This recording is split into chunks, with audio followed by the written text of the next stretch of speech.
For the last 5 months, those of you in parts of Franklin, Adams, and York County have been represented in Harrisburg by a new state senator. Doug Mastriano was elected in May, filling the spot after Rich Alloway retired. He joins us live this morning on the Fox 43 Capitol Beat. I want to get into the policy stuff in just a second. There's always time for policy. But first, I was going over your biography, and it said that you are credited as an actor. IMDb page and everything. How did you go from 30 years in the military to getting an acting credit?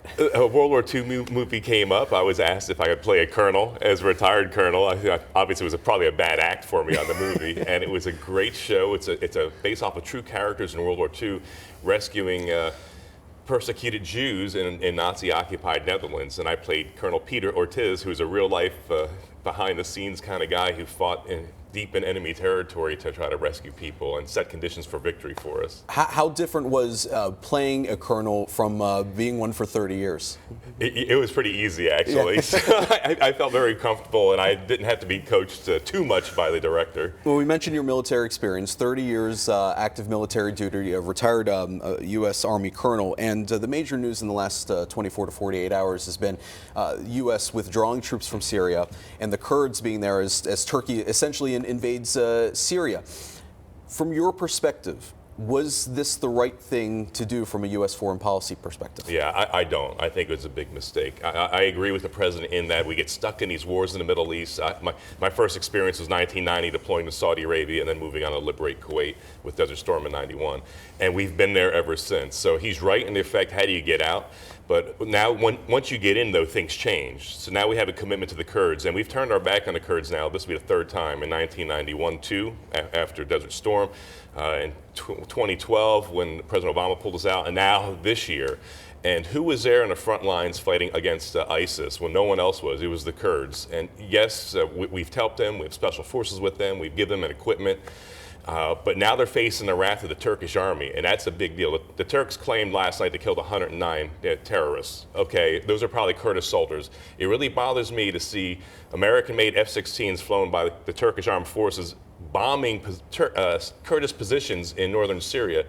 Why didn't they just roll in and coordinate with the Kurds, except I think their intentions are nefarious. Clearly the Turks don't want an independent Kurdish state, so they're sending a message, but that's at the cost of our friends and allies, and American credibility and suffers because of this. Given your experience in the intelligence community, how does it make you feel when the president and other people, other colleagues of yours, Republican colleagues, attack the intelligence community, say that it's essentially fake and they don't believe the intelligence that's coming in? So I'm a bit conflicted on all this because the intel community, I had 30 years as a military intelligence officer, and that entire 30 years at a top secret clearance with special access. And so I know a bit of the ins and outs of the intel community, and there's really something gone wrong. I believe it's been politicized under the previous administration. I'm not speaking as a partisan, just speaking as a professional intelligence officer. At no point should an intelligence officer ever leak information to the press or media or anyone else. It's all solved in-house, because when we're read on to receive our access, we have to sign a non-disclosure agreement, which if we disclose intelligence or information that we're not authorized to, could result in jail time and a fine. And some things that I've seen that certain people have gotten away with here should be punished, because I know I couldn't have gotten away with it. Sure.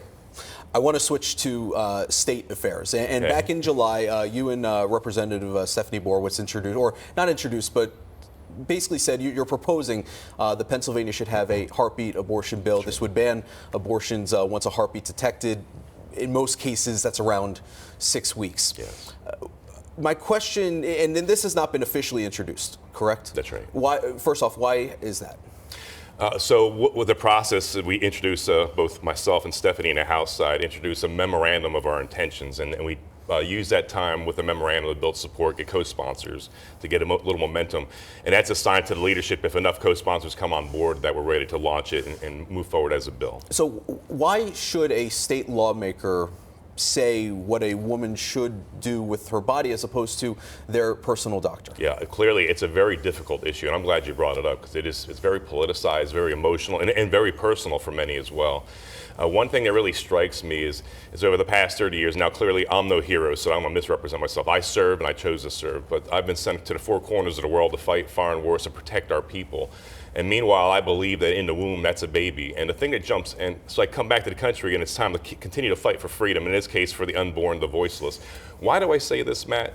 The science since Roe v. Wade in the 70s is 50 years old. We know so much more now, and it seems like the science for abortion is so politicized and such a hot topic. We're frozen in the 70s with 1960s-based science. And in the meantime, we know with genetics that that's one distinct individual. It's not a blob of tissue. It's one person that will never exist again. And when it's conceived, its eye color, whether it has hair or not, has already been determined. And when there's a heartbeat, for instance, we call it the heartbeat bill. 10 other states have this now. But they've all been blocked, except for Alabama. Every single one has been blocked in the courts. I think it's time for Pennsylvania to lead the way as well and send a message to, we need to take a hard look at this from a scientific perspective. I think one way to take the emotion out is look at it scientifically and from a medical perspective.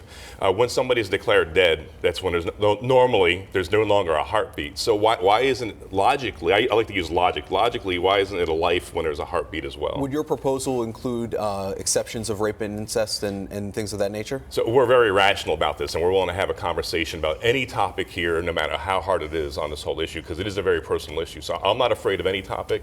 The only thing I'm concerned of is letting those, I won't call them side issues, it's very serious, but let any issue that's only a small part of the argument kind of detain it. For instance, according to from the statistics from the federal government, their Department of Health and Human Services, it's roughly 4 or less % are rape, incest, and health of the mother. So I'm willing to talk about that 4%, but what about the other 96%? So I'm ready to talk about it and have a good debate. This is a debate that, or a conversation rather, that can go on for Yes. minutes and hours. Unfortunately, we're run out of time, but we'll have to continue this at another time. Thank you so much. It is important to note, though, that the governor said that he would veto this. So that is kind of standing in the way as well. From Doug Mastriano's perspective, it's not my problem what he does. It's my job to do the right thing, and this, I believe, is the right thing. I'm going to fight hard for it, as I have done all my life fighting for our country. I'm going to fight for Pennsylvania here. State Senator Doug Mastriano, thank you so much for joining us this morning. God bless you. Fox 43 Morning News will be right back.